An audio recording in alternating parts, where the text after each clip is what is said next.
మన రాష్ట్రానికి సంబంధించినటువంటి గౌరవ ముఖ్యమంత్రి గారు నిన్నగాక మొన్న మాట్లాడినటువంటి మాటలు కూడా మనందరం కూడా చూసినాం.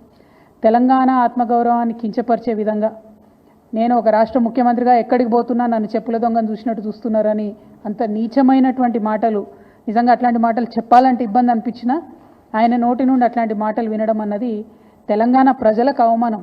అది సీఎం చైర్కి అన్నది పక్కన పెడితే మనది అన్ని రాష్ట్రాల్లాగా కాదు. మనం ఆత్మగౌరవంతో పోరాటం చేసి 60 ఏళ్ళు సాధించుకున్నటువంటి రాష్ట్రం.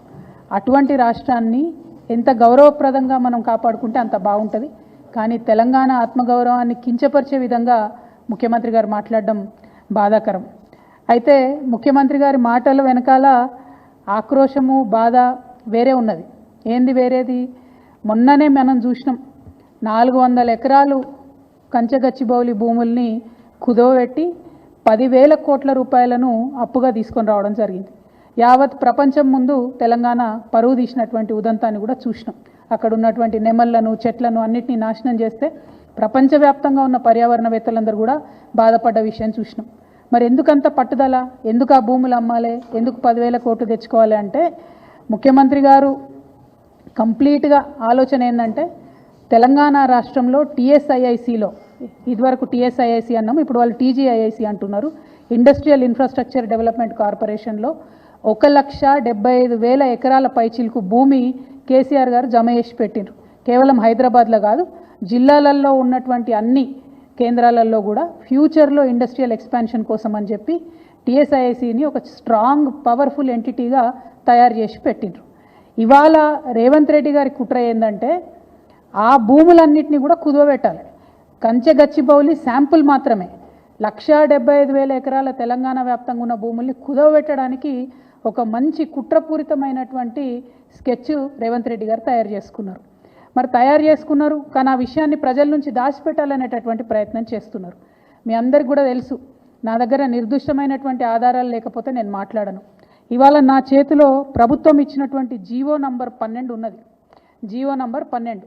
ఈ జీవో ఏప్రిల్ 11వ తారీఖున ఇచ్చిరు ఈ సంవత్సరంలో.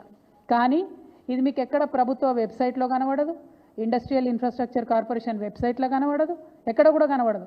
ఎందుకు ఇంత రహస్యం? ఎందుకోసం దాచిపెట్టినరు? ఏమున్నది ఈ జీవోలా? ఇది చెప్పడానికే నేను ఇవాళ తెలంగాణ ప్రజల ముందుకు రావడం జరిగింది. ఈ జీవోలో ఏం చెప్తుందంటే ప్రభుత్వము ఇప్పటి వరకు Telangana state industrial infrastructure corporation అనేటటువంటిది ఒక ప్రైవేట్ లిమిటెడ్ కంపెనీగా ఉన్నది. ఇప్పుడు దాన్ని రేవంత్ రెడ్డి గారి ప్రభుత్వం నిర్ణయం తీసుకొని పబ్లిక్ లిమిటెడ్ కంపెనీ కింద మార్చడం జరిగింది. మరి ఏం మార్పు వస్తుంది ప్రైవేట్ లిమిటెడ్ కంపెనీ నుంచి పబ్లిక్ లిమిటెడ్ కంపెనీ చేస్తే అంటే ఇంకా 1,000 కోట్లు ఎక్కువ రుణాలు తీసుకొచ్చేటటువంటి అవకాశం ఉంటుంది. మొత్తం తెలంగాణలో ఉన్నటువంటి 1,75,000 ఇండస్ట్రియల్ ఐడెంటిఫైడ్ భూములు ఏవైతే ఉన్నాయో వాటిని అన్నిటినీ కూడా స్టాక్ ఎక్స్చేంజ్లో కుదవబెట్టేటటువంటి అవకాశం వస్తుంది. అందుకోసమే ప్రైవేట్ లిమిటెడ్ కంపెనీ ఉన్నటువంటి టీఎస్ఐఐసిని ఇలా పబ్లిక్ లిమిటెడ్ కంపెనీగా రేవంత్ రెడ్డి గారు మార్చడం జరిగింది. మార్చడంతోనే దీంట్లో ఏమొచ్చింది, ఇదే జీవోలో చెప్తారు. మార్చుతూ వాళ్ళు నిర్ణయం తీసుకుంటే ఏమొచ్చిందంటే the company got listed on 11/12/2024 at National Stock Exchange and the company status got change to high value debt listed entity.